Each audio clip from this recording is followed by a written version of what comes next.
My name's Emma and this is Ebony and we'll be your vets today. What can we do with Pippa for you today?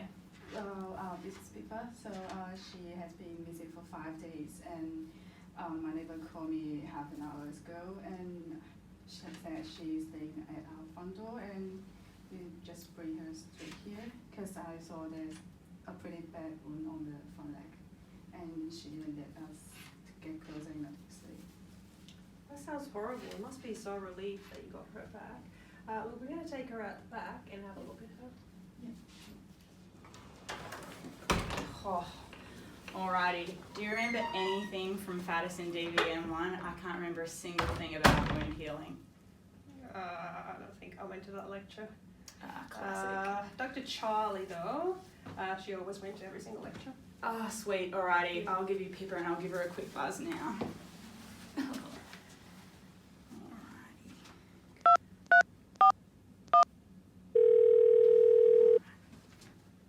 Hey Emma and Ebony. Oh, hey Charlie. We were just giving you a quick buzz. Wondering if you had a second to go through a case with us about some wound healing. Of course. So the dog's been missing for about 5 days, and she's got a laceration on the dorsal aspect of the left forepaw. The owner doesn't know how she got it, and the area is necrotic and filled with debris. To prepare and manage a wound to promote efficient and fast healing, there is an acronym frequently used that might help you out with your case: DIME. This stands for Debridement of Non-Viable Tissue, Management of Inflammation and Infection, Moisture Control, Environmental and Epithelialization Assessment. So, for starters, to help your patient, you will need to debride the wound. Essentially, wound debridement is the removal of bioburden and foreign particles from wounds, which can include necrotic, devitalized, or infected tissue, as well as any eschar, slough, pus, hematomas, or foreign bodies. The goal of this treatment is to provide a fresh and cleaned wound bed to promote wound healing and re-epithelialization. Removal of minor levels of bioburden and foreign particles can occur spontaneously as part of the body's natural inflammatory phase of wound healing. This process is carried out by neutrophils and macrophages, which are involved in phagocytosis and release of enzymes and cytokines that aid in the digestion of foreign agents and dead tissue. Debridement is indicated in specific cases where the bacterial, devitalized tissue, or foreign body burden within the wound is of such a significant extent that the immune system becomes overwhelmed or is incapable of clearing the site, or to speed up the healing process.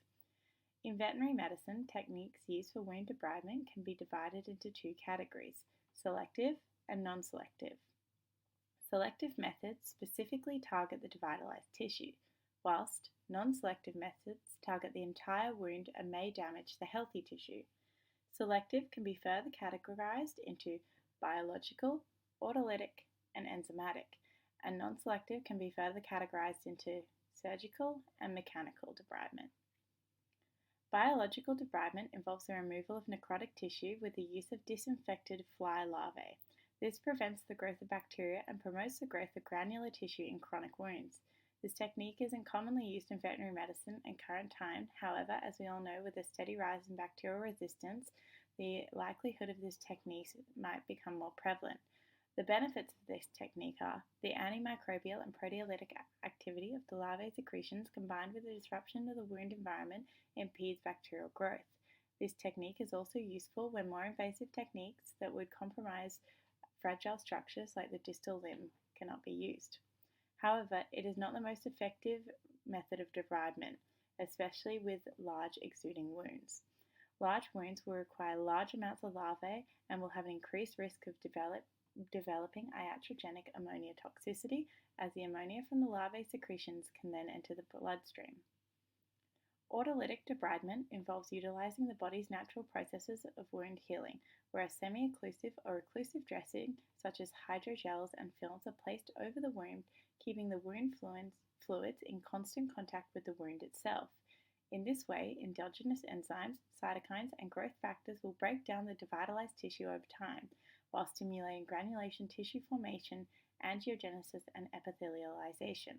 The benefits of this technique are that it is safe, effective, cheap, and an easy method to remove necrotic tissue without causing unnecessary damage to the surrounding skin. However, the disadvantages of this technique are that it is quite a slow process and requires constant monitoring by a trained eye to detect the first signs of further infection. Enzymatic debridement is the last selective method, which involves the use of proteolytic enzymatic agents to remove necrotic and devitalized tissue from wounds. Similarly to biological, this technique is not commonly used in veterinary medicine. In situations where this method is indicated, collagenase ointment is used most frequently as it has a selective activity against collagen with damaged cells, preventing damage to healthy tissue surrounding the wound.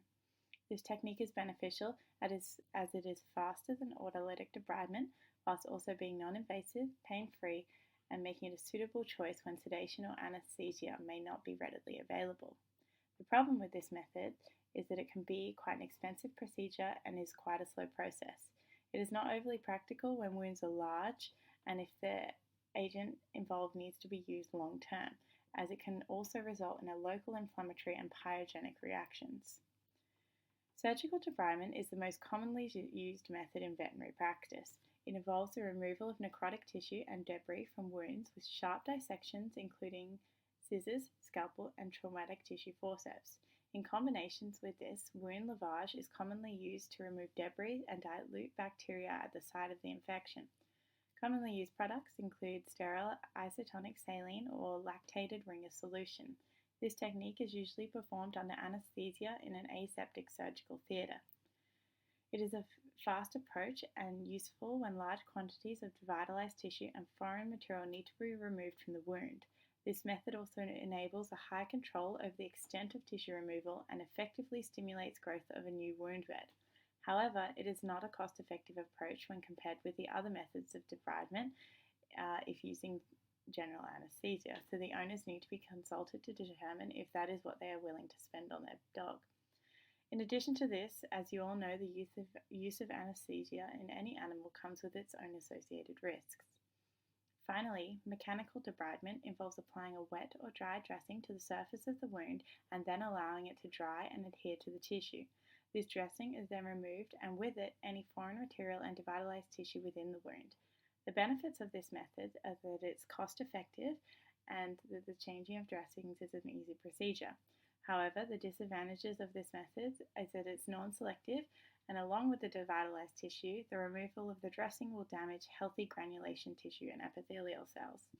Additionally, removing of the dressings can be painful if performed daily.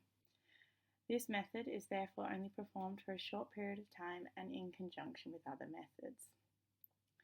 Frequently, a combination of these methods is used to best clean the wound as well as to promote rapid and effective healing. So, to decide which method or combination of methods to use for your particular case, you will need to examine the animal and observe the wound itself and choose an approach based on the appearance that will suit the wound and the owner. Good luck with your patient. Oh, all right, beauty. Thanks so much. You're a lifesaver. Alrighty, so Pippa's just out the back getting looked after by one of our vet nurses. We've had a chat to a vet at another clinic, and at the moment our best option for treatment is looking like surgical wound debridement. So essentially that's removing all the dead yucky tissue from the wound to create nice new fresh tissue for wound repair to occur there.